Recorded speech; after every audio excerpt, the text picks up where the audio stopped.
عذاب شديد قل ما سألتكم من أجر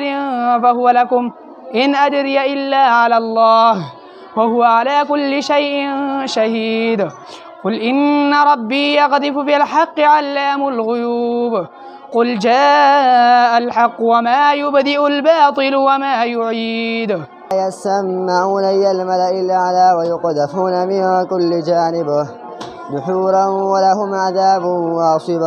إلا من خطف الخطبة فأتبعه شهاب ثاقب. مختلف ویډیوګانې بخیو نو موږ دا دې لپاره چې ماشومان په دې کې ټرین شي، په دې کې د دې تجربه وشي، سبا لپاره دوی ته به ځای کې په محفل کې دوی ته څه مشکلات نه او دوی په ښه انداز سره تلاوت کولی شي، په ښه انداز سره دوی لمونځ کولی شي او د دې نه علاوه دوی په ښه انداز سره تراویح کولی شي. دا دې لپاره واضمم إليك جناحك من الرهب فذلك برهانان من ربك واضمم إليك جناحك من الرهب قال رب اشرح لي صدري ويسر لي أمري واحلل عقدة من لساني يفقهوا قولي واجعل لي وزيرا من أهلي هارون أخي اشدد به أزري وأشركه في أمري كي نسبحك كثيرا ونذكرك كثيرا إنك كنت بنا بصيرا قال قد أوتيت سؤلك يا موسى ولقد مننا عليك مرة أخرى إذ أوحينا إلى أمك ما يوحى أن اقذفيه في التابوت فاقذفيه في اليم فليلقي اليم بالساحل يأخذه عدو لي وعدو له وألقيت عليك محبة مني فيقسمان بالله إن ارتبتم لا نشتري به ثمنا ولو كان ذا قربى ولا نكتم شهادة الله إنا إذا لمن الآثمين فإن عثر على أنهما استحقا إثما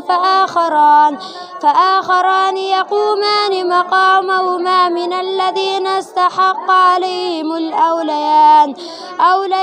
فيقسمان بالله لشهادتنا أحق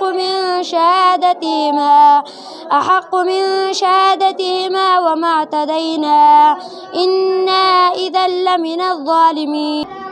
شيئا قليلا إذا لأذقناك ضعف الحياة وضعف الممات ثم لا تجد لك علينا نصيرا وإن كادوا ليستفزونك من الأرض ليخرجوك منها وإذا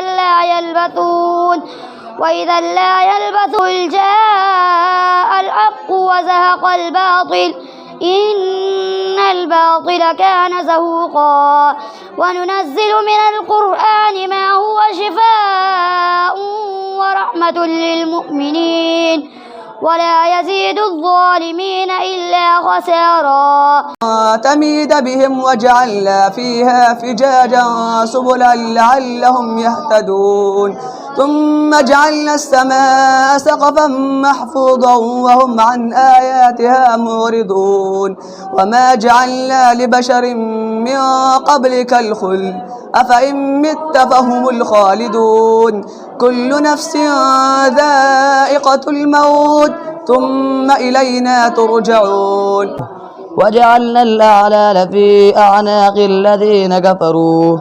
هل يجزون إلا ما كانوا يعملون شابها مثانية تقشعر منه جلود الذين يخشون ربهم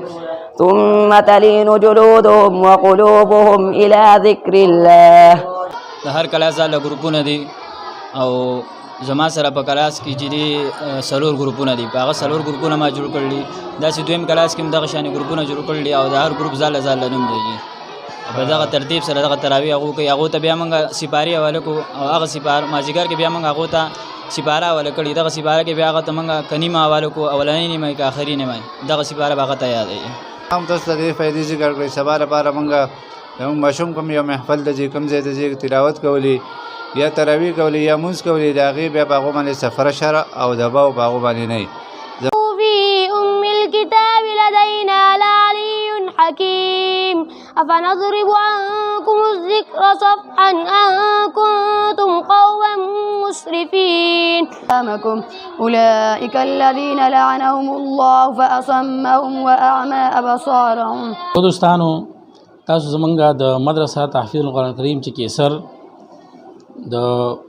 ماشومانو طلباو هغه تراویح وکړي. زمونږ د اولې ورځې نه کوشش دی درې ادارې چې د دې طلبا چې دی